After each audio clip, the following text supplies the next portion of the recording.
What's going on, everyone? Welcome to a new video from Fantasy Football Scout. We're back ahead of Game Week 12 after a seemingly long international break, but ahead of a period of really busy FPL-ness. 40 days worth, 10 game weeks to go.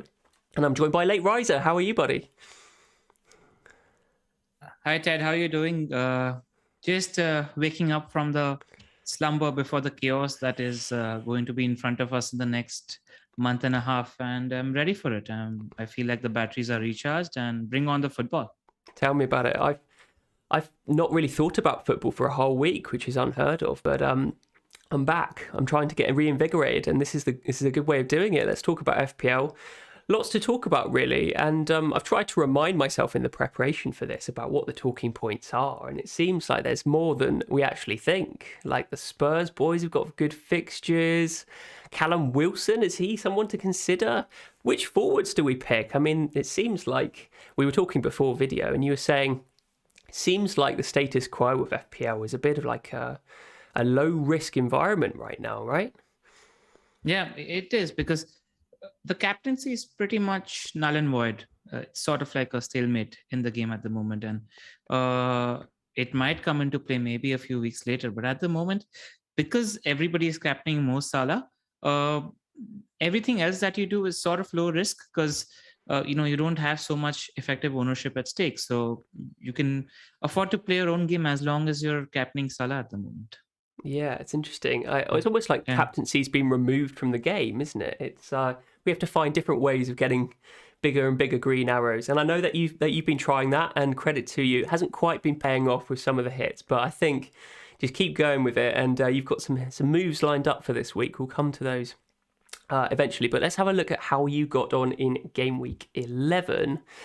So we've got your team up on screen, 65 points, and you made one transfer, was it? Yes. I sold a Rafinha for Diogo Jota, so a net 7 points lost and that on that move, but no regrets, because let's face it, that Rafinha goal was pretty much a cross, and in my opinion, he fluked a goal. But you don't. It's always about looking at the process, right? And in my head, I always told myself that whenever Diogo Jota emerged as an opportunity, if one of the Liverpool front three got injured, you go in, because he's 7.5 million, playing striker for the most attacking team in the league. It's too much of a gift to not accept. And in my opinion, FPL, I always mention this, is putting yourself in a position to get lucky, right? If Jota braced or got a hat-trick, no one would be surprised. And I just wanted to play the odds and get him in place. Yeah, I think it's a perfectly reasonable set of transfers. I took Rafinha out as well. He's been shooting, a lot of long range goals recently, and obviously he's incredibly good at it, incredibly talented. But he's, it's unpredictable at the best. And as you say, his goal was fairly fortunate, I'd say. But I mean, who could predicted that West Ham would blow Liverpool over at the weekend? Tremendous performance from West Ham. They seem like the real deal this season, and pushing for top four even. I mean, some of the statistical models are projecting them to be fourth at the end of the year, which is incredible. David Moyes done a terrific job there. But yeah, go back to your transfers. I think Jota's a really good pick for the next 3 games with Firmino out. I mean, who knows the extent of Firmino's injury? He might even be out for longer. And just around the time Firmino might be back, we have Mane and Salah going to the AFCON, right? So exactly. It just seemed like a fairly reasonable move where I could just leave him in there. 100%. Well, tell me about the rest of your team. I mean, the back line looks pretty template, really. I think we both have the same back line. Ramsdale, Alexander Arnold, Reece James and Cancelo, all doing the business this game week. And they seem like no-brainers right now. All really attacking players, apart from obviously Ramsdale. Yeah, very happy with that defense. Unless injuries force it, I don't see me touching my defense for a while, unless I move Shane Duffy out, because Trent, Cancelo, Reece James, and Livramento just seem like good enablers. I actually might remove Duffy when I get the chance for maybe a Crystal Palace defender, because I think a big squad could be very useful in the Christmas period. And, because we have so much value on offer in that defensive pool of players, I think I might just do that at some point whenever I have some sort of a luxury move to make.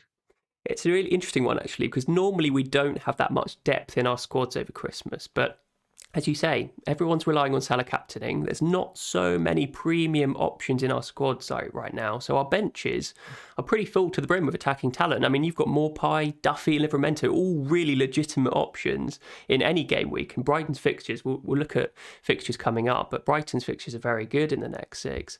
So it seems like we might be able to deal with Christmas a little bit more assertively this year, right?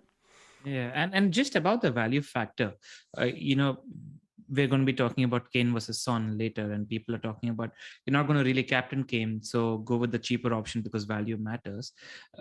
In my opinion, because of the insane amount of value that Trent, Cancelo, Reece James are offering, because of the value that the likes of Mbuemo, Jota, Rafinha, Bowen, Cornet are offering, where are you spending the money? Because there are so many good value options in the field of play at the moment, if I don't spend money for Kane, I have so much money just lying in the bank doing nothing. So I don't think value is a factor at the moment because there's so much value already on offer because of the options that are available. But it almost works in reverse, though, doesn't it? If you don't have those premium assets who are really become really, really desirable and you need them in your team, it's like counterintuitive. Do you need to leave money aside in your team just to jump on those premium players when they actually come into form? Or is there a risk of forcing it? Is there a risk of forcing bringing in these premium players when they're not actually doing that well? I think you just play the fixtures.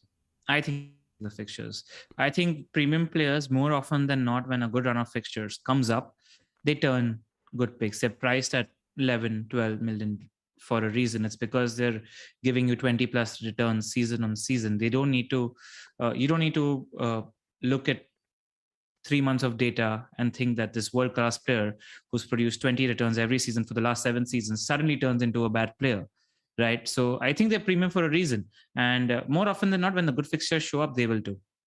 Yeah, it's a really good point. I mean, it's long-term experience when we play this game. We know De Bruyne is a decent player. He hasn't done much this season, but he doesn't just become a bad player.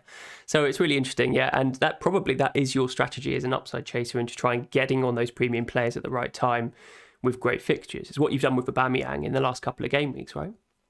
Yep. Unfortunately, he decided to miss penalties in his last 2 game weeks. If only that had happened. But it's all right. I'm still getting those green arrows. Like I said, it seems like a low risk field at the moment. The only real risky bet that I've made, and I've been very fortunate with, is not having Antonio since my wildcard. And that's worked out all right. Not that any of the replacements I've gotten have done anything, but thankfully he's not done much either. And I think I've been very lucky with that. Yeah, I see. I think the forward line seems to be pretty thin on the ground in terms of options at the moment. So I think I put something up a couple of weeks ago saying, do you want to sell Antonio? I kind of want to sell him, but who else are you going to sell him for? So you may as well just keep him, unless you want to go someone crazy. But yeah, it seems like a keep at the moment, but an uninspired keep, because obviously West Ham are really good at the moment, but Antonio's been frustrating. He's sort of assisting the assister and hasn't got on the score sheet for a while. So I'm sure he's due. I hate that word, but yeah, he's probably going to score in the next few, and we'll see. It's just a happenstance, I reckon. It's just how it turned out, and I think non-owners like me just have been very fortunate. It's a good thing that West Ham are capable of scoring against anybody and everybody, which is why you'd be happy to play Antonio against anyone. They've just had one game so far in which they haven't scored a goal, so it pretty much tells us that you were happy to play a player like that against anybody. It's crazy. I think one player that's flying under the radar a little bit is Pablo Fornals. Like, he's been pretty consistent all season, and he's one of those people, if you do like a stats graph or whatever, and you see him there and you go, I'm going to take him out because he's a strange pick. No one's going to pick him. And you go, he's been on the graphs every single week and he's just flying under the radar still. I mean, it's just, he's not perceived to be an excellent FPL pick, but I think he might be this season. Like Jarrod Bowen's the same. But I mean, the difference has been that Fornals has actually been scoring and assisting pretty much every other week and still flying under the radar. It's the same case with Bowen as well. He's returned in 5 out of the last 6 game weeks. So he's actually one that I have earmarked for a transfer. Maybe 3 or 4 game weeks later, I'm looking to get in Bowen. He's still under 3% owned as an FPL option as well. So I think he's a great option. And he's matching Antonio statistically as well in the past 6 game weeks. He's pretty much playing as the ancillary forward. I think Fornals is a really good pick as well. I just prefer Bowen because I think he's got more of a threat. That's completely fair enough. So you're thinking you're eyeing up Bowen ahead of Antonio in the next few weeks when West Ham's fixtures get a little bit better. Yeah, and you probably don't mind doubling up, right? Not like they cost too much money. I mean, Bowen's 6.3, Antonio's 8.5 million at the moment. And if no forwards show up by the time West Ham's good fixtures come to us, I'm happy to go back to Antonio. He's a great pick at all times. So don't need to be stubborn with something like that. I think so. Right, so let's talk one more two things about your team. You've got double Brentford. That's been frustrating. What's your plan with those? Are you going to try and get rid of them both or just one of them? I am very optimistic about their next game because one thing Newcastle don't really know how to do despite the managers changing, and that's not because of the fault of the manager. It's just because of the quality of defenders they have on the pitch is that always back my attackers against that team. And I'm happy to give them the next game. I've seen a lot of people selling Ivan Toney, and I do pay a little bit of attention to psychology. And this is the guy who was not given a chance by Newcastle for years, and he was in that squad. And I think he might have a point to prove. I think we might see a big performance from Ivan Toney. I'm happy to be patient for the next game week and then decide what to do. Well, fingers crossed. Yeah, most of us are on Burmo or Tony owners, so fingers crossed our patience reaps some dividends next game week. Yeah. Kai Havertz is the last one. Presumably he's on your chopping block this week. Yeah, it's already sold. I sold him 3 days ago. Already sold. He looked like he was going in up in price maybe yesterday, and selling Kai and buying whoever I decide to buy depended a lot on the Kane and Son decision, which we'll talk about later. Yeah, we'll come to your transfers at the end of the video. I think you've already made one, you just said, and I think you're planning to make another for a -4, which is interesting. We'll come to that later. Let's move on to my team. And I was a bit of a maverick this week, you'd be glad to know, Pranil. I took a -8 to get the players I wanted for the long term. And so the moves I made were De Bruyne, Rafinha and Mount out for Son, Foden and Jota. Had exact money to do all of it. And I didn't really want to get rid of anyone else in my team. So it just made sort of sense to me, even though it was 8 points to sacrifice, that I knew that I wanted all of these players going forwards, that I'll just pull the trigger because they were all going to go up in price and I would end up being 0.3 priced out. And I wouldn't be able to sacrifice, well, I would have to sacrifice another player that I didn't want to get rid of. So it just sort of made sense to me. Obviously, in hindsight, those set of transfers didn't work out immediately because Rafinha... Yeah, you don't judge a transfer like that over 1 week. You take your time to see how this pays off. And there are so many factors at play. You know, people think, okay, that I sold these 3 players and bought these 3 players, and they only sort of look at the net results.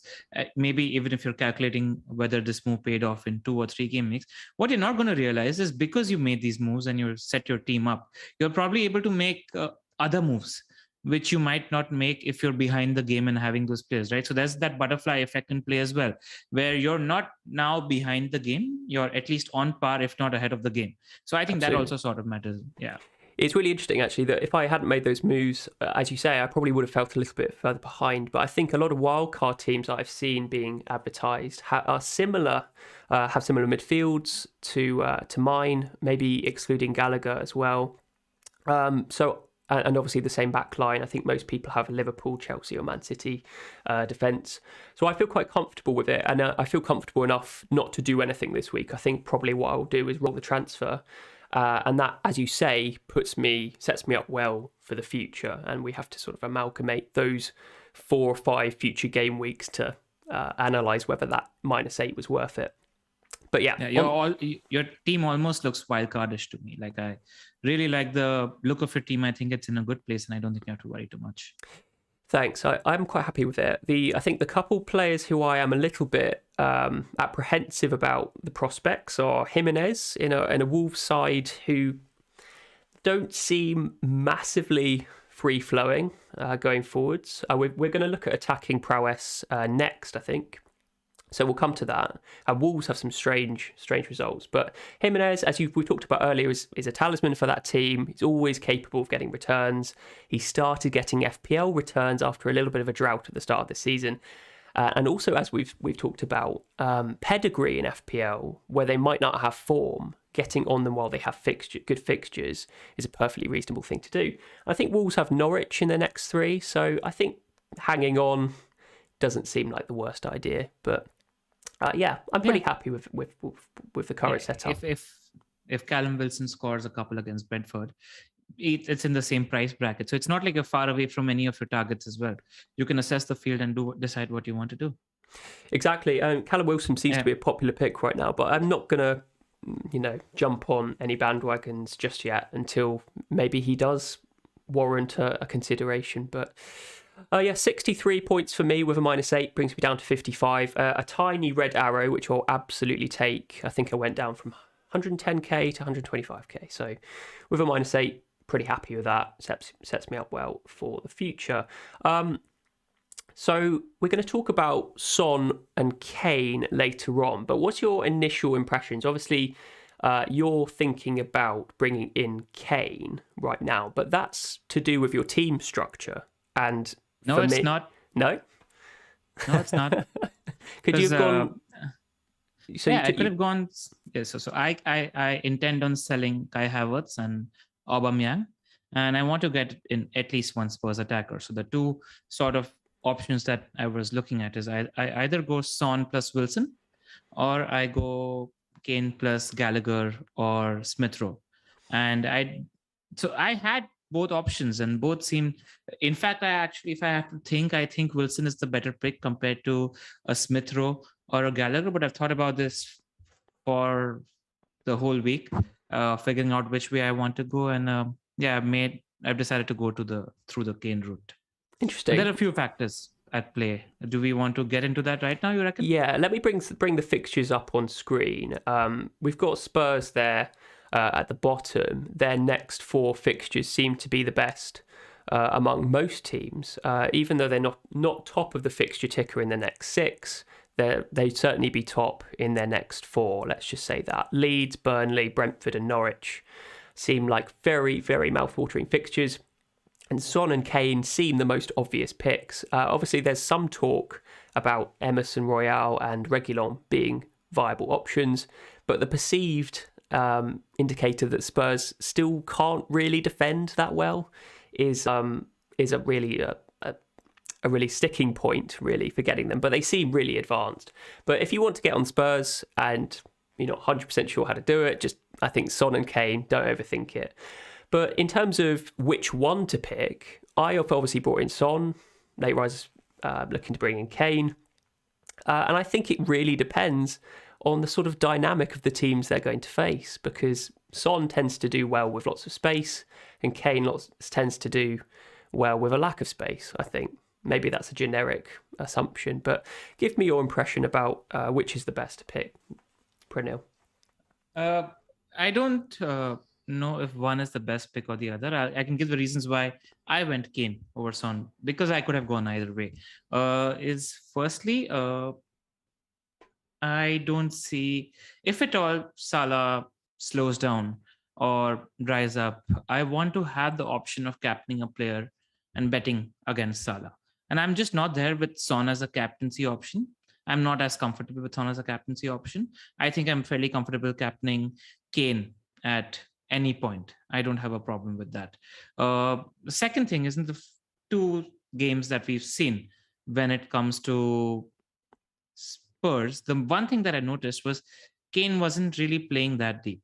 He was playing much closer to goal than I've seen him under Mourinho or Nuno. And that's one of the things that was that I liked. Spurs didn't really convince against Everton. They didn't really look in full flow. They didn't really look like they were a well-dripped team. And you don't have anybody to blame there. You don't have Conte to blame there, because he had 5 days to play 2 games with his team. But I like that he intended on playing Kane closer to goal. And I think Conte is a world-class manager. I think Kane's a world-class player. And I don't see a world in which Kane doesn't buy into what Conte says. I think motivation won't really be a problem. He's pretty much been sulking for the first 3 months, and I don't think that's going to happen under Conte, because I think Kane will recognize that this guy is a different pedigree of a manager. He is in the same category as a Guardiola or a Klopp. And I've read so much about Conte, where I was reading excerpts from Pirlo's book, where he talked about every time Conte spoke, the entire team got so inspired, and every time Conte spoke, there was always something that they took from that session. So I don't think that's going to be an issue. And the only thing that was a little bit of a doubt in my head is Kane really dwindling as a player? Has he lost his ability?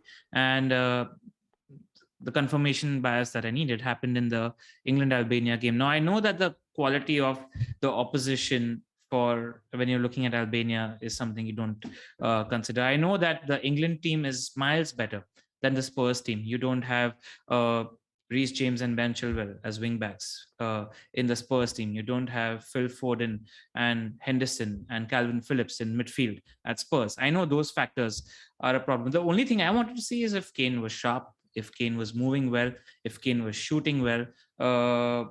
And he looked very, very sharp, I thought. He was moving, he was making some good runs he's not made all season. And I don't think he needs practice under Conte to play as a 9. I think he can do that in his sleep, because it's Harry Kane. He was born to play number 9. And that's about it. I do think Spurs will improve as a team. I don't think Conte is going to persist with Lucas Moura in that team. I do think Spurs have a couple of good creative playmakers in that team, and he's going to bring them in very, very soon. We're talking about Ndombele and Lo Celso, who looked very good when they came on in the first 2 games as well. And the one thing that worried me about Heung-min Son is he got taken off in both the games that he's played. He doesn't do as much tracking back as a Harry Kane does, and I'm a little worried if Conte is somebody who might not appreciate that. I was listening to this fabulous pod, Just Above the Average FPL pod, which is run by Baker and Siva, and they're both Spurs fans. And it was interesting listening to them, because they have the Spurs view towards something like this. And they did mention that, under Pochettino as well, Son was hooked off early quite often, because he just doesn't press as much as Harry Kane does. And I found that interesting. But there is a caveat where Son under Pochettino isn't the complete player that he is today. I think he is a world-class player that's moved miles and leaps beyond the player that was. So I don't think either are a bad pick, but I just gave you the reasoning and why I went for Kane. That's all. Yeah, perfectly reasonable. And I think, a hat-trick, irrelevant of where he scored it, is going to give him confidence, going to give any player confidence. And maybe he needs that to kickstart his domestic form. We were talking before the pod started about whether you think that form, whether it's international, whether it's in Europe, translates to domestic form. And there is some argument to say that because they're playing with different players, because they're playing in a different team structure under a different manager, that maybe it doesn't translate as well. And I think that's fairly intuitive. We normally negate pre-season when talking about game week 1 in FPL, and I think it's the same sort of dilemma. But I think any sorts of goals in any sorts of competition gives that individual player a lot of confidence, and I think Kane seems to be. We'll come to his stats later on, because we've got Kane and Son stats with some of the other excellent players to pick in FPL. But it seems like he's regaining some of that statistical form before potentially getting that attacking form, the goals and the assists. So I think they're both good options. I think that's the political PC answer to say, yeah, they're both good picks. And I think, pick the one that probably fits in with your team structure the best. If you can do both. I don't know about that. Well, I don't know. That's the convenient cop out. If I had to recommend getting one right now, I'd recommend Kane. I don't want to sit on the fence with my opinion. That's completely fair. For me, whenever I analyse whether it's Kane or Son, I always think about the type of fixtures that they've got coming up. Because, for example, I always use the phrase, the example Crystal Palace, in the old Crystal Palace days with Roy Hodgson, Son used to find that specific fixture so difficult to get any result. And Kane would always do well. And maybe that's different nowadays because Conte will play in a different style to all the previous managers. So maybe that might not make any difference. But Son seems to do with a lot of space running in behind. And I think specifically Leeds up next at home is a prime fixture for Son. Maybe not Burnley. Brentford's another one good for him. And I'm not sure about Norwich because they're just bad in general. But they got a good result against Brentford. But we'll see. And we don't know what they're going to look like under Dean Smith. We don't know what they're going to look like under the new manager as well. Exactly. So.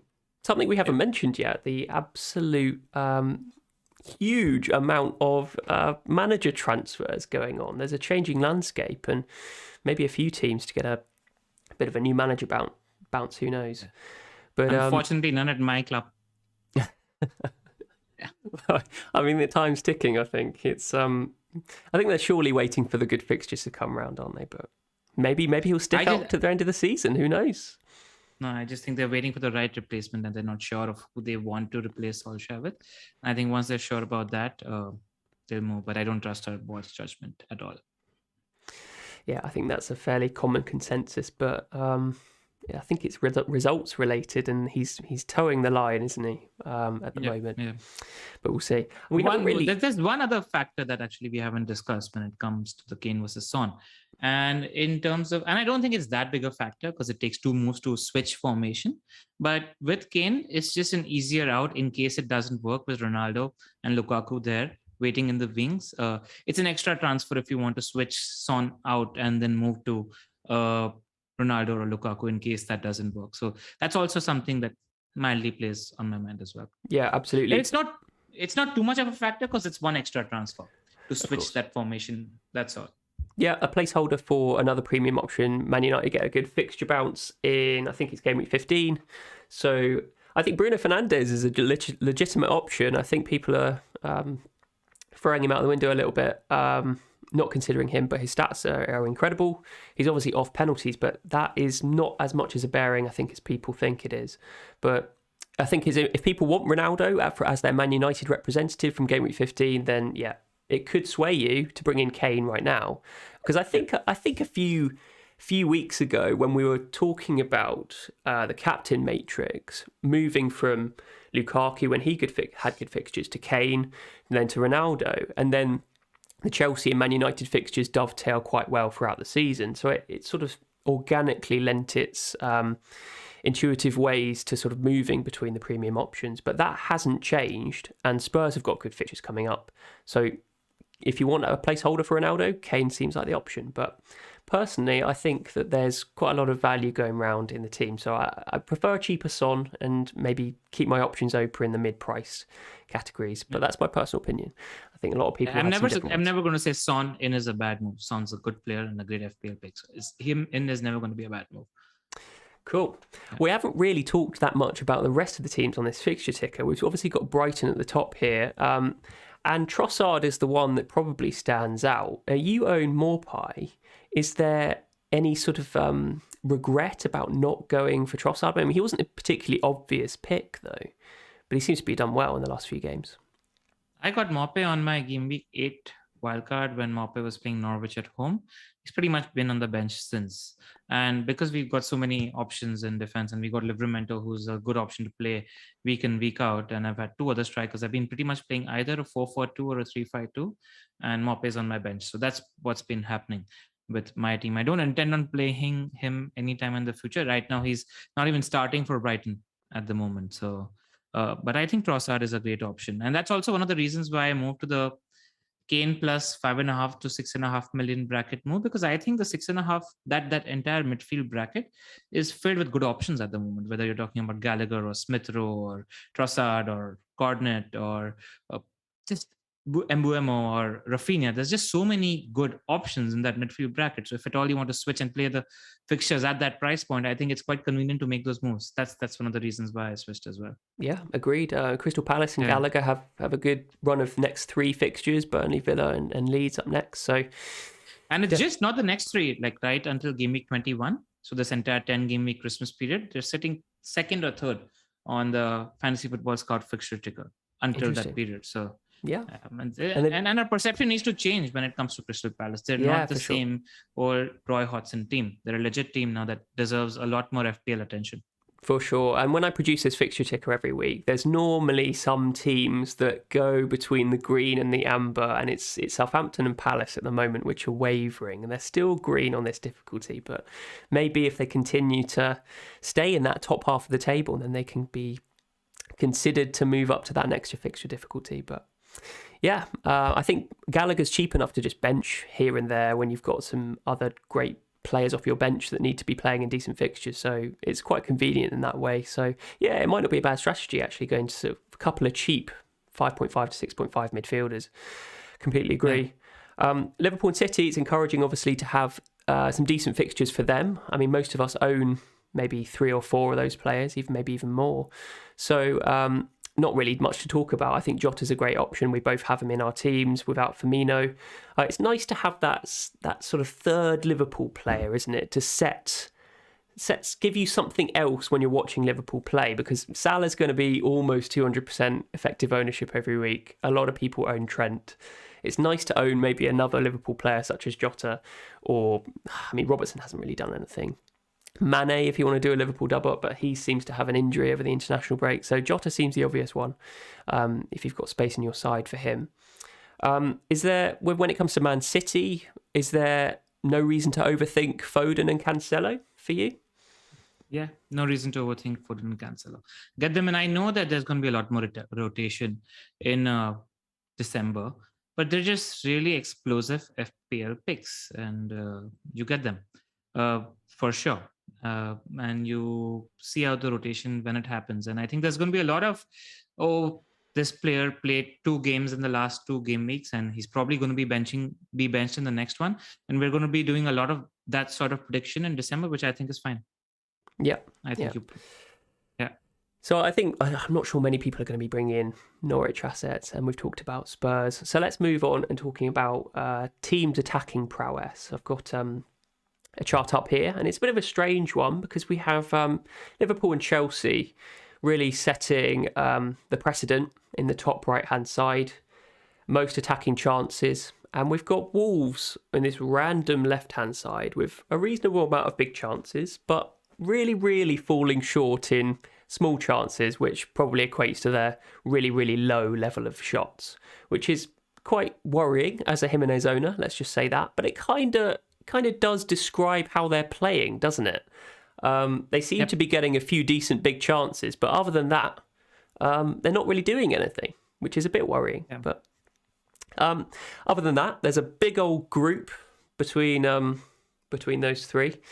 Man City setting the lead, West Ham and Leeds. Leeds are interesting because my perception of Leeds, whenever I watch them, is without Bamford, without Ayling, without a number of their key players, they've suffered from injury, that they might have been falling short in the stats department. But it seems they're still shooting a lot, and maybe that's all Rafinha, but maybe they're still legitimately attacking side.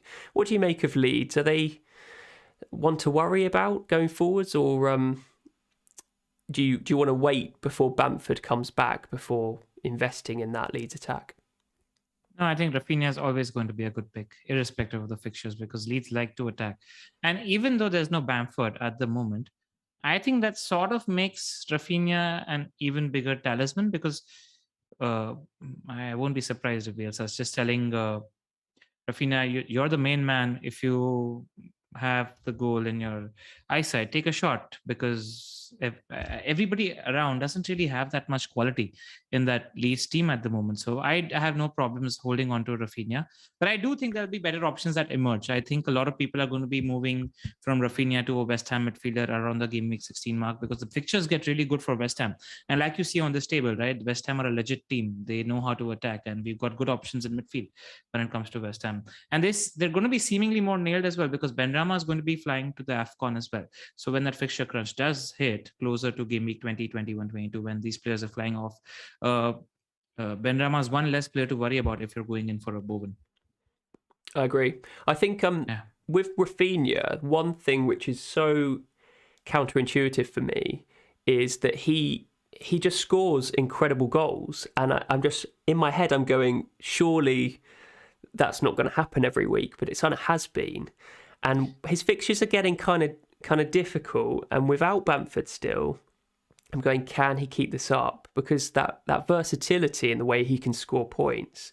He's not scored a single big chance. I don't think he's got an assist yet this season. He's just scoring really good goals. And maybe that's just because he's an incredibly talented player. But it's a bit of an enigma for me. Let's just say that.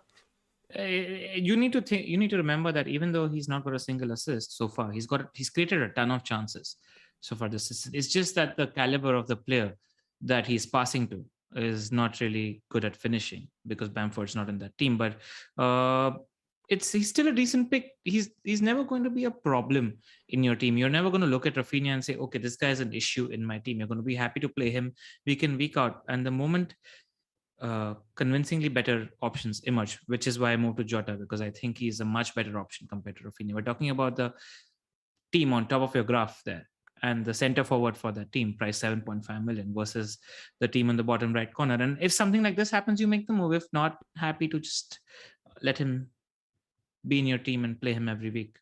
But I do think that shift is going to happen game week 16, and everybody moves in for a West Ham midfielder. Yeah, maybe. It's interesting that you say that, the caliber of his players, his teammates, not converting those chances. That's something that we see regularly every season. Mason Mount suffered from it last season, where Timo Werner struggled to convert a lot of chances created from Mason Mount, so his FPL returns were minimal. Hopefully Mount benefits a lot more from some clinical conversion this season from Chelsea. Yep. But you're right, Liverpool, it does, all you need to do is stand in the right position, and as long as you've got lots of teammates who can convert around you, you're going to get a lot of cheeky assists, a lot of innocuous assists, just by passing a ball to someone and they score a goal. So sometimes it's worth considering team form when talking about bringing in a player, and I think that's why we both rate Jota in a way that we brought him in immediately when Firmino was confirmed out. So another thing I think was interesting on this graph, I should say, is Brentford are not doing too badly in their attacking stats, and that might echo what you mentioned earlier about having some confidence with Mbeumo and Toney against Newcastle, because Newcastle, will come to defence stats in a minute, haven't been defending that well, and I think Brentford could have a really good shout, even though they've suffered an embarrassing loss to Norwich, when most people would tip Brentford to win that. What do you make of Brentford's form at the moment? Are you worried that they're going to turn into the Norwich of last season, or do you think that they can sustain this almost mid-table form? I think Thomas Frank is a decent manager, and I think he can probably do it, but who knows? What do you think? Yeah, I'll be honest. I'm not as confident as I was a month ago. Those performances have been all right. They've been good, but they haven't been what we expected them to be. And even in the previous game against Norwich, Brentford got a ton of chances, but none of them fell to Mbeumo or Ivan Toney. And that is the concern, because, the team might do well, but you want your FPL picks from that team to do well. That said, I think it's just been a case of happenstance. And I think some of the games that Brentford have upcoming now might suit those two attackers who might have some more space, because Norwich sat and parked the bus, and that didn't suit, especially Mbeumo as an option. But don't be overconfident with your Brentford picks, because but don't worry too much if you have them in your team. Give them a game week or two and see if they perform or not. If not, move them out. The advantage with the Brentford picks is they're both nailed. They're both going to be playing at least 80, 85 minutes week on week. And just having that in place is a good thing. And they do have the fixture, so they're capable of scoring against anybody. I'm with you. I rate Thomas Frank as a manager as well. So it's a bit of a don't buy, don't sell at the moment, especially for the Newcastle game, and then reassess. I mean, don't forget how unlucky they were with that offside. I mean, both would have got FPL returns against Norwich, and they were playing a pretty high line, Norwich, at that point. So there were periods in that game where they could have got returns. I think they were just a little bit unfortunate. But that probably tells the story of Brentford, and especially Ivan Toney's recent FPL form, because he's had a lot of disallowed goals, hasn't he? And I remember last time you were on the show, we talked about how Toney was just adapting to the Premier League, and we were really impressed about that we were seeing some indication that he's adapted the way that he's scoring goals. It just hasn't quite clicked in terms of the offside luck. But he's clearly got some incredible talent, and I think he's not a must sell right now. Let's just say that. Have some patience, ride the wave for a couple of weeks. The case with Tony right now is that he's a better player than he is an FPL option. Yeah. When you're watching him, you're always going to be impressed by him because of those one-touch through balls that he plays through to his teammates and all of that. His awareness and vision is really good, which is why in your head, when you're watching Brentford, you're going to think like, okay, this guy's quality. But he's not really getting the volume of chances, the volume of shots that he should be getting in that team. Because when we were sitting here in preseason talking about Brentford and Ivan Toney, he was the clear talisman, 30 plus goals, hogging majority of the chances. That hasn't really happened in the Premier League yet because the chances are quite distributed across that team. So that is the thing I'm worried about, where Ivan Toney might not be the talisman we think. He's a great player, but is he a great or a good FPL option? That's something that I'm assessing at the moment. He reminds me of Jimenez, to be honest, as in he's a very creative forward, feeds in Burmo more often than he actually shoots. And having that all-round ability is obviously fantastic. And having that dual threat from an FPL perspective is also good. But it does rely on Burmo having to convert. And he's hit the post along to that. There's not been in this narrative last few weeks that Burmo's hit the post like 6 times or something. Maybe they're just getting unlucky. There's one United striker that he reminds me of all the time, Dimitar Berbatov, in just terms of the awareness and vision that Ivan Toney has of the players around him. His one-touch passes are incredible. Every time he receives the ball, he doesn't like taking that second touch. He likes receiving the ball and immediately playing the through ball, and I quite admire that as a player, at least. Yeah, absolutely. I think Brentford are incredibly enjoyable to watch non-stop, regardless of opposition. And I think hopefully this Newcastle game can give us some FPL points finally. We've got Spurs there sitting on this graph, and they're not doing especially well. Does that worry you at all? Or is this just because this is last 6 game weeks? We've only had, 1 or 2 with Conte present, and this might just be lagging in the old Spurs. Do you think this is going to uptick, especially with the good fixtures coming up? Yeah. And even if it doesn't, as an FPL player, I think it's a bet you make. Because you have 2 world-class players up top. You have a world-class manager coaching them, and the fixtures are there. It's just a bet you make. You don't overthink it when the fixtures and the players match up like this. It's really interesting, isn't it? Because I think I especially fall into this trap of looking at the last 6 game weeks and going, this team hasn't been very good, but they've got good fixtures. How likely are they to turn that around in this more favourable environment? And I always remain sceptical, I think.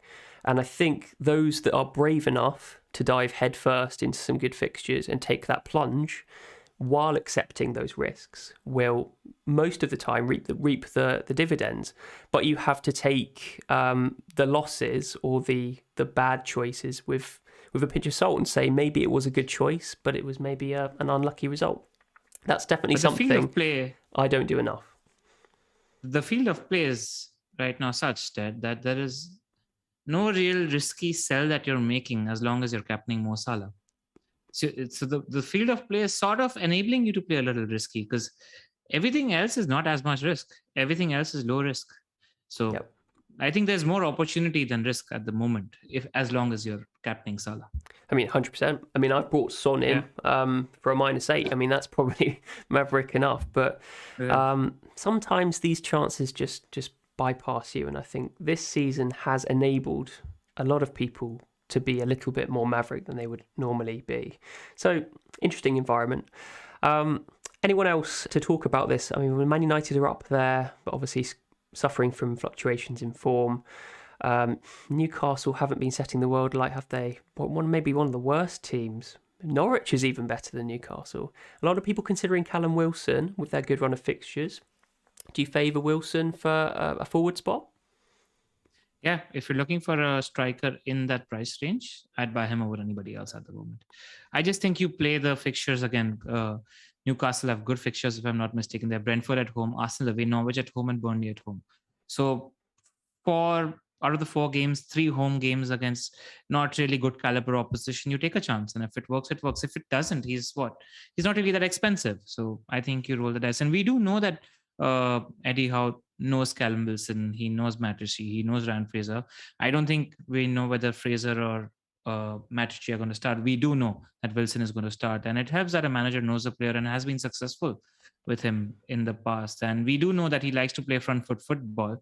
So while I would never trust a Newcastle defender, I'd have no comms punting on a Newcastle attacker.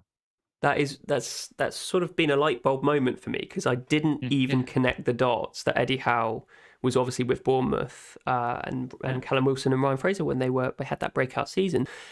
So yeah, that's really interesting for me, and that might have even convinced me that they will long term make it click. But yeah, that's a really interesting dynamic. But I mean, Callum Wilson's probably not for me. I mean, this is more of a jump than Son or Kane are going to gain some form. I can't jump from Callum Wilson and his overhead kick against who's it, Aston Villa. That's all he's done, and his stats are poor, but his fixtures are good. And it seems like that gap is bigger for me to sort of go, yes, he's definitely going to get some FPL form, rather than that gap is smaller for Son and Kane, I think. But as you say, the risk is lower because his price is lower and the forward options aren't setting the world alight. So I can kind of see it from that perspective. But and you need to wipe the slate clean, Ted. Those previous performances don't really matter, because we've seen Graham Jones mention that his approach was a defense-first approach. And we know Eddie Howe isn't defense first. He likes to play his football. He might have evolved as a manager and he might be more rounded, and they might not leak the amount of goals that they did at Bournemouth. But he does know how to get a team playing. He does know how to get a team passing. And that's about it. Interesting. One team that I do find interesting on this table is Chelsea. And that's because Romelu Lukaku might be fit again. And we might have a state of play soon where Kane is doing well under Conte. He's got the fixtures, and it's just not the next 4. He's got decent fixtures right through Jan. And then Lukaku starts performing, because Chelsea are a great team at the moment. And especially with Reece James fit and firing and being the best crosser in that team, there might be a state of play where we might want Salah, Lukaku, and Kane. And people who spread the funds too much start worrying about where do they start getting these big hitters from, because that's something to think about, because I don't think you'll be able to ignore Lukaku for too long, especially with Reece James in that team now, and then relying on crosses from that side. Do you think there's any credence in that quite powerful stat that 2 cool strikers really haven't been benefiting from the system that he plays? They've really suffered in the amount of goals that they've actually seen. Most of the goals seem to be coming from around that striker position. Do you think there's any logic in that, or do you think that that's just an anomaly and Lukaku will get back to form? For 70% of those statistics that you mentioned, 2 strikers weren't Romelu Lukaku. I think he's a different caliber of a player, and I wouldn't pay too much attention to that at the moment. Okay, fair enough. Yeah. But yeah, certainly Chelsea's attacking form seems to be very decent, and it might be somewhat skewed by that 7-0 Norwich game, but we'll give them the benefit of the doubt. I think Reece James and Chilwell have obviously made an incredible attacking difference. They almost play as strikers, so yeah, it'll be interesting how they change. Do they even improve when Lukaku comes back? Very one to monitor though, for sure. Let's move on and talk about defence. We've got the same sort of chart in reverse, really. Small chances conceded across the bottom, big chances conceded across the side. And rather interesting, they sort of shocked me that Aston Villa were the worst for both. And maybe that's to do with the opposition that they've played against. I can't honestly remember who they've played against recently. But it kind of shocked me nonetheless that they were so leaky. We've got Watford and Norwich and Burnley, the ones you'd expect, Newcastle, Man United, poor old Man United. But they have had a rough time of it. Everton, and that doesn't surprise me because they've been leaking goals left, right and centre. 5-2 against Watford, wasn't it? And yeah, they've been leaky. So a few surprises here. Man City and Chelsea bottom left, as you'd expect. Palace there, one of the strongest defences. We never really consider any Palace options. Maybe that's because we don't really have an attacking Palace defender that's really obvious, and Guaita is a sort of left field goalkeeper pick. Is there anyone that springs to mind from a Palace point of view that you could The two defenders I'd consider strongly, because I have Duffy lying, and he's not exactly nailed as a player in the Brighton defense, with Lamptey close to being fit and Webster being fit. So for the more Maverick managers who want to have a bit of fun, you have Lamptey as an option in that price bracket. But if you want to go safe, reliable, in the festive fixture schedule where you want to have a bigger squad, I think Mitchell is a decent option.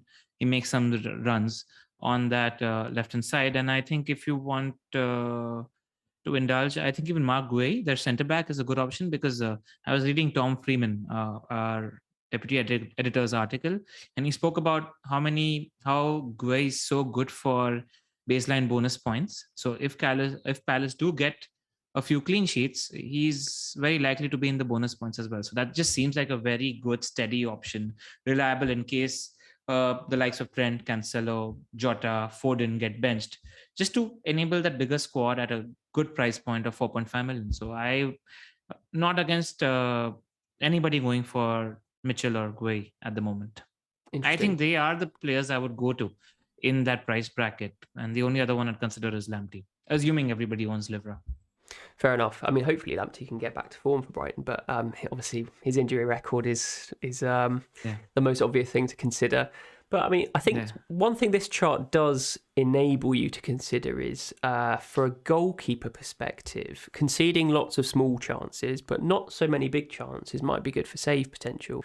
And we've got Arsenal there, just on the cusp of that quadrant, and Ramsdale owners should be pretty comfortable. Obviously, he's in great form at the moment. That performance against Leicester was incredible, where most of us benched him. Those who didn't, absolutely congratulations to you.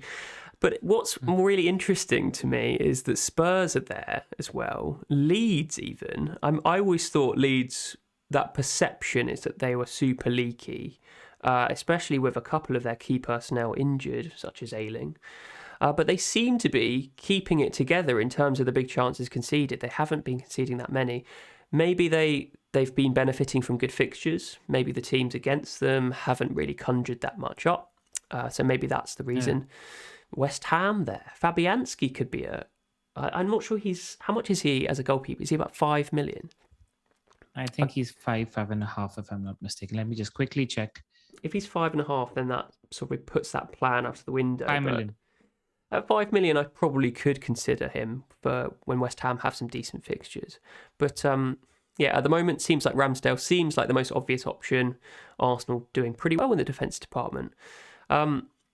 The thing that always screws in my head a little bit is Liverpool always tend to be, and this is consistent over the last couple of seasons, they don't really concede too many small chances, but they've always been pretty high for the big chances. And maybe that comes from their play style, maybe that comes from advanced fullbacks, but they do seem to concede a lot of big chances, and that has become evident over the last few game weeks, where Alisson seems to have conceded a few more goals than maybe he should have.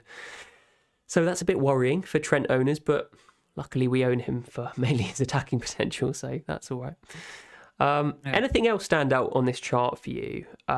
What teams to attack or teams to bring in for defending options? Two teams I'd consider at the moment. Palace we've already spoken about. And the interesting thing is that if Conte is going 3 at the back, and one thing he does know is how to organize a team and how to enable them to have a good shape. If you're spending 4.5 million on Mitchell or a Guay, you can get a Conte wingback for 0.4 million more. And Emerson Royal, I think, is a very interesting option because he's looked really good. He's looked like he's had quality on the ball in the 2 games that he's had. He was the man of the match in the previous game as well. So I think at 4.9 million, he should be on everybody's watch list. Not very expensive at all. Yeah, I think if you look at the number in the box there, that 1.2 above the name Tottenham, that's their big goals conceded. And if you compare that to their big chances conceded per match, which is 1.4, they have been conceding so many big chances compared to what they are realistically expected to do. Because that figure, that normal conversion figure, should be about 0.7. So I think been a bit unlucky with that conversion level from other teams that they've played against. So that maybe gives some credence to Spurs maybe being a little bit more solid than we think, not just judging it by the goals that they've conceded. I think you wipe the slate clean when it comes to Spurs, because it's a completely new system, completely new manager, world-class manager, having twice the potential of the manager that was at Spurs before. You wipe the slate clean because Conte knows how to organize a team, and that's that. That's completely fair, and they've already got a clean sheet under their belt so far. So why not give them the benefit of the doubt? Why not? And they've played so far forward, those fullbacks. So what's not to like? Exactly. Just 4.9 million. I think it's another great value enabler in the defensive field of picks.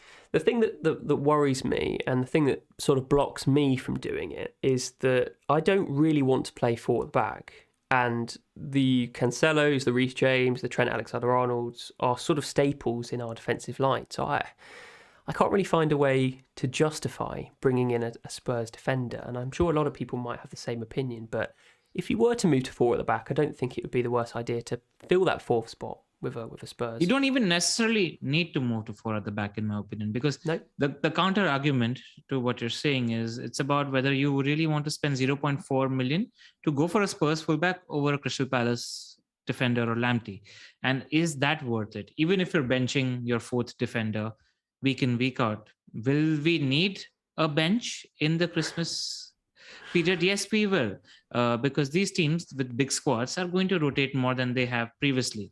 So that's the counter argument where, okay, and people worry too much about points on the bench, but it's purely psychological, right? Yeah. Those points on the bench don't get subtracted from your team score. No. It's only in your head that you're feeling bad about the difficult choice that you're having to make week on week. Yeah, you've missed out on those points. Yeah, exactly. Yeah, but it's kind of weird though. Because we have Tino Livramento sitting on our benches most week, and he's been doing so well. Do I really want another defender that's going to be doing well on my bench? I kind of get where you're coming from though. You may as well have someone who's a decent FPL option on your bench than not having him at all, and he could especially always in December sub in. Yeah, 100%. So it's interesting. It's a really interesting psychological dilemma because I've got Ben White sitting on my bench at 4.5 million. Maybe a Spurs player would be a luxury upgrade in that regard. Very luxury move, because White is a great 4.4 million defender to own. Let him be there. Just a luxury move, yeah. I think that's probably what people will consider, though. If they've got a luxury move and they're not going to be playing the Spurs defender week in, week out, then maybe it does be a luxury move. I don't know, but who knows? I think Son and Kane are the obvious ones, but we can move on and talk about some of the key players, the best statistical players in the game. And we've got a big bunch of them here. Son and Kane in the middle of them, behind a rampaging Mo Salah right at the top, really setting the pace. And it's just difficult to look past Salah at the moment for captaincy. I mean, he's the most owned FPL player ever. Right, I think that's the stat.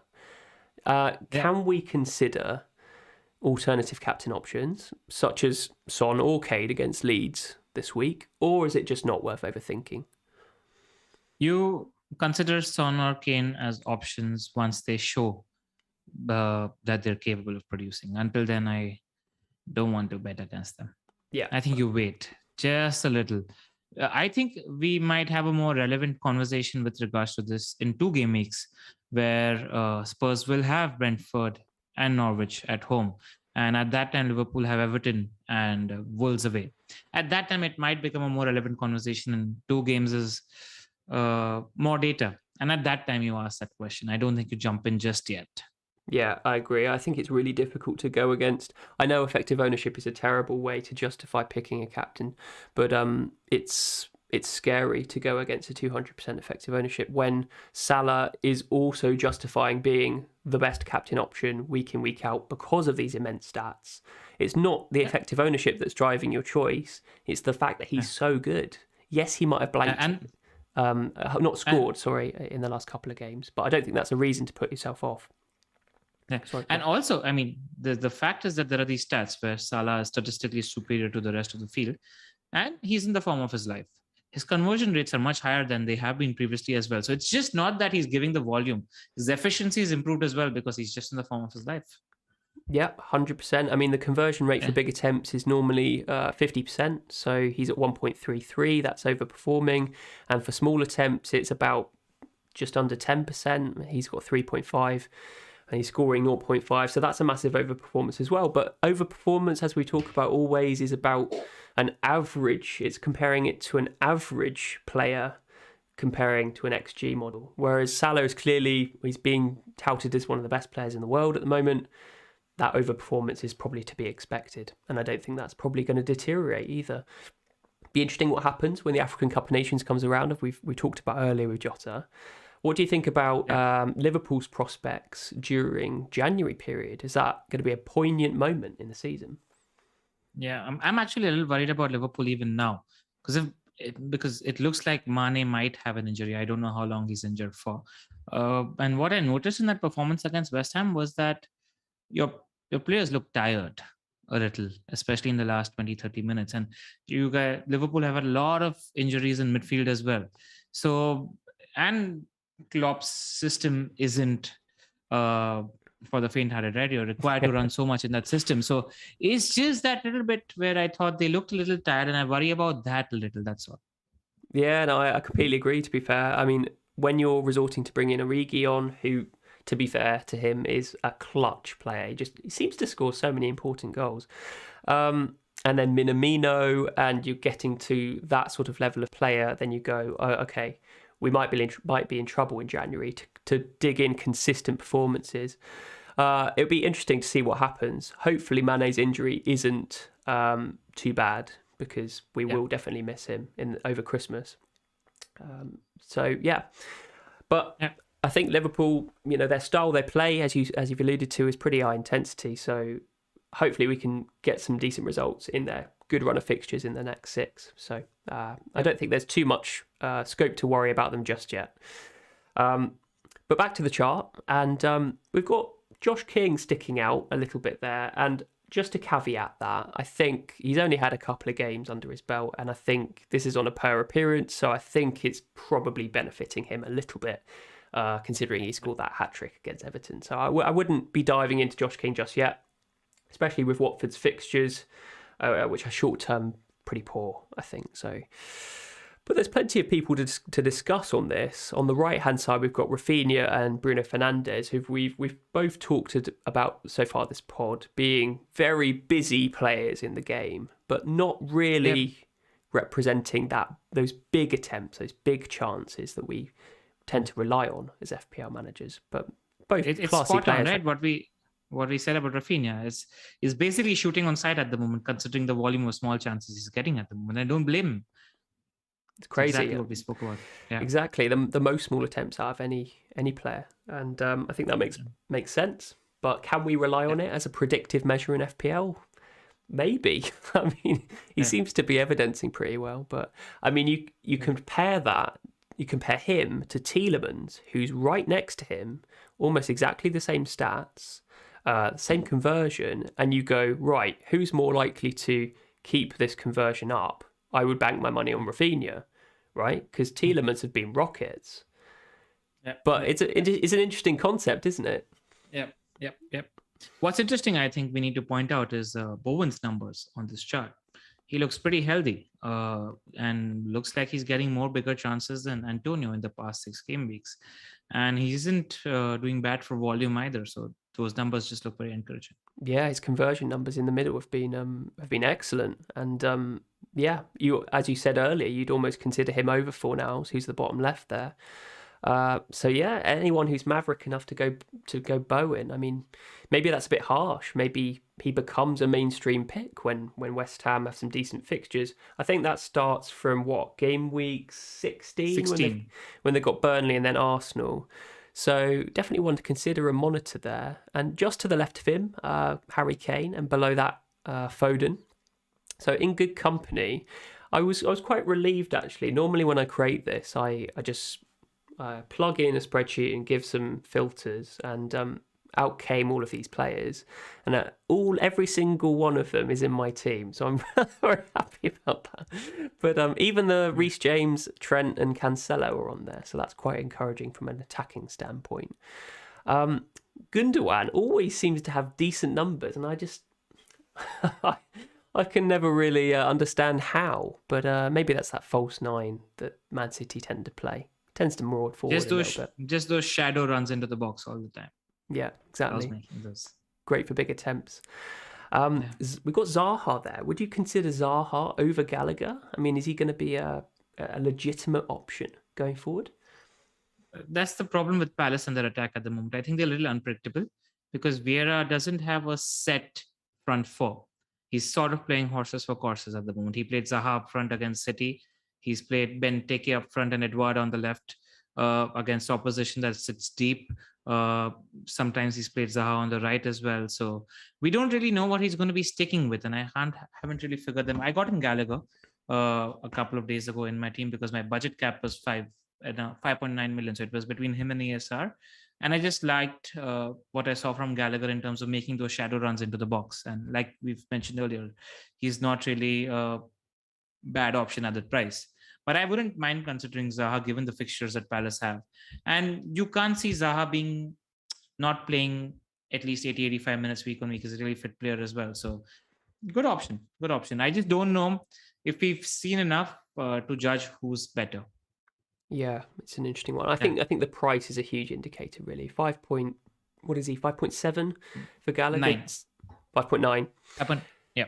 So I mean that's pretty low risk to bring him in, and he's been getting the returns mainly from assist potential, but his goals have been pretty decent as well. So I think he's a low risk pick. But if you're bold enough to go Zaha, then go for it. But I mean, just above to the left of him is a man that probably is quite well owned in the FPL community. He's a Mr. Jamie Vardy, and there's a lot of obviously discontent about owning him. The fact that he went on that incredible run of form and then blanked consecutively in recent game weeks. Now, Leicester have some good fixtures coming up after Chelsea this weekend. What would you do if you owned Vardy? Would you keep him or just get rid? I'd sell for Kane. You'd sell for Kane. I mean, it's fair enough because his price bracket's pretty high for what he's doing at the moment.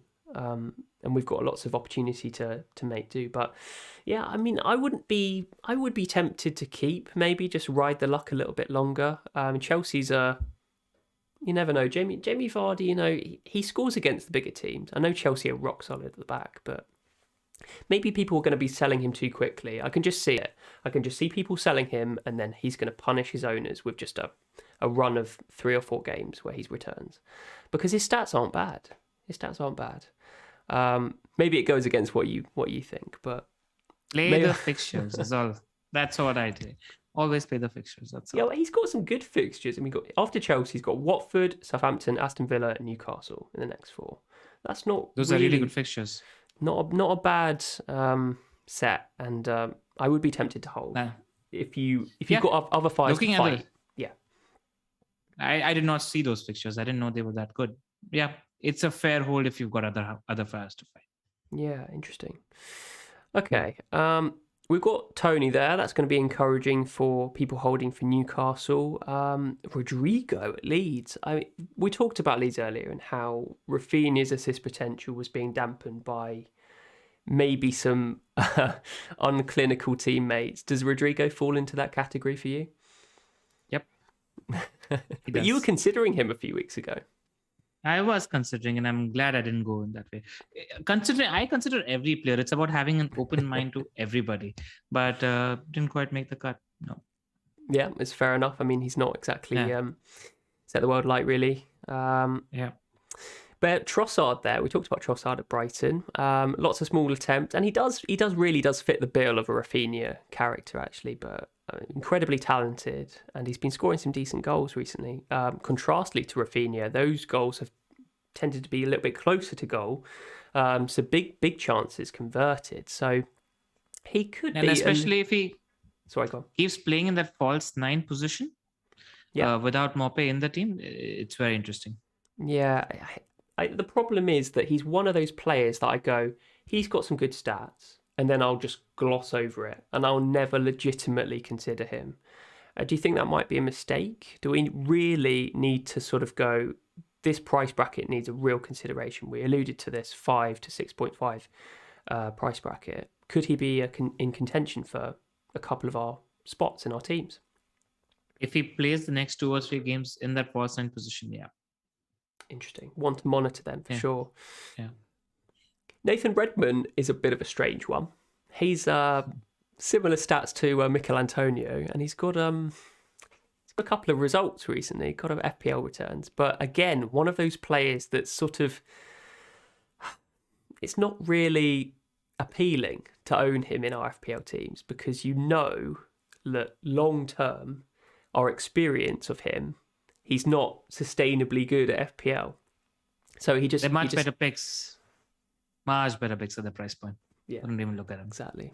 But it's harsh to go, he's got one of the best stats in the entire league at the moment, and just to completely rule him out. Might even be said about Harvey Barnes, who's next to him as well, who's hurt a lot of owners so far this season. He's been scoring where people haven't owned him, and that's obviously completely annoying for people that have put the faith in him so far. But yeah, it is what it is with FPL sometimes. Is there anyone else you want to call out on this chart? No, I think we've covered pretty much everybody there is to talk about on this chart for sure. Well, let's move on and finish the video by talking about your boss team for Game Week 12 and what your transfer plans are. So let's move to that. So here we go. 3-5-2. Talk us through it. So my team in defense, I've got Ramsdale, Trent, James, and Cancelo. Very comfortable with that. Not very comfortable with Livramento sitting as first sub at the moment. In midfield, I've got Salah, who's my captain at the moment. I've got Diogo Jota, Foden, Pumo, and Gallagher, who I bought in for Kai Havertz just a couple of days ago because he was close to a price rise. And up front, I have Ivan Toney and Oba. My planned move after the England game is to get Harry Kane in for a hit for Aubameyang and take things from there. Yeah, it's a decent set of moves, really. Yeah.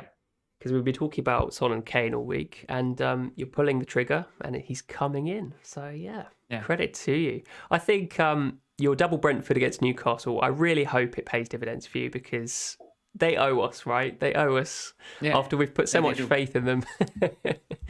Especially those old-standing Mbuemo owners. They deserve a lot more luck from him.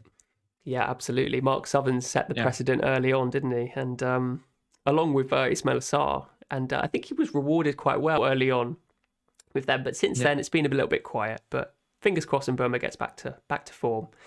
I think this weekend's a bit of an odd one because we've got some decent fixtures, as in decent matchups to physically watch on television. The likes of Chelsea versus Leicester, the likes of Everton versus Man City, Arsenal versus Liverpool. It's that the ultra elite sides versus the 4th to the 9th mid-tables. And I think they're going to be interesting matchups. But then again, I don't think they necessarily warrant to be difficult fixtures because those could easily be any result, I'd say. So for attacking players, pretty high hopes, I'd say. Yeah, and the results are always a little bit weird in the first game week after the international break as well, because we don't know how much time or how much rest each player is. I think this time it might not be as extreme because I think there are 2 sets of games instead of 3 in the international breaks. Most of the players are done by Monday, Tuesday, and most of the teams have 4 days with their clubs, which isn't too bad instead of just having 1 or 2 days. So I don't think it might be so extreme this time around. Yeah, fingers crossed. Yeah. I think Man City's fixtures probably better than it is on paper. We saw in that defence chart that Everton were conceding loads of big chances. So Man City and Foden, who you've got the vice captain on, might get a good result there, I'd say. Yeah, let's hope so. So Salah captain, literally no level of doubt in your mind it's going to be Salah captain for you this week? No, he likes playing against Arsenal too. True. Arsenal can be a little bit leaky, but obviously we've got Ramsdale in goal, counting on save points, right? Or a Leicester masterclass again, maybe. Hopefully not, because we both own Salah and Jota. Yeah, exactly. Points, counting on that, Yeah, fingers crossed. Well, let's have a look at my team, how I'm shaping up. With my -8 last week, I'm thankfully not doing anything this week. Rolling the transfer. I think the team looks in decent shape. Vice captain is on Son. I'm not tempted to captain the Spurs chap just yet, so it will be captain Salah. Don't overthink it. Antonio and Jimenez are playing each other, so not really sure what to expect in that game, because Wolves have the capacity to turn it on, but then again West Ham are in red hot form, so I really don't know what to expect. Obviously, if they both get on the score sheet, I'll be incredibly happy. But likewise with you, I've got Ivan Toney, and hopefully that Newcastle game finally gets Brentford on the score sheet. Well, certainly in terms of Mbomo and Toney. But yeah, that Liverpool triple up looks appealing. Livramento on the bench against Norwich is definitely, as you've alluded to earlier, worrying. But you never know. Someone else might get benched. Maybe Cancelo gets his first rest of the season. Who knows? But always got to play the most attacking player, right? Especially in defence. Yeah. But yeah, pretty happy with that. What's your biggest excitement about Game Week 12? What are you most looking forward to? Just the football's going to be back on? Just the football that's going to be back on, and I'm looking forward to 10 game weeks in 40 days. It's a good underrated part of the season to try and make ground on everybody else, because people do struggle to keep up with the fast moving fixtures. So if you're paying close attention, it's a good time to climb. Yeah, 100%. For an FPL fan, this is the greatest part of the year, the best part of the year. Oh, maybe not. Yeah. Maybe the chips are the best part of the year. But as a content creator, it's a little bit hectic, but I'm looking forward to it. And bring on the football, because we've had enough international breaks for 1 year, right? Yep. Well, thank you very much for joining me, Pranil, and best of luck for Game Week 12. And I will catch you next time. Thanks everyone for joining in the chat. And great to have you on, Pranil.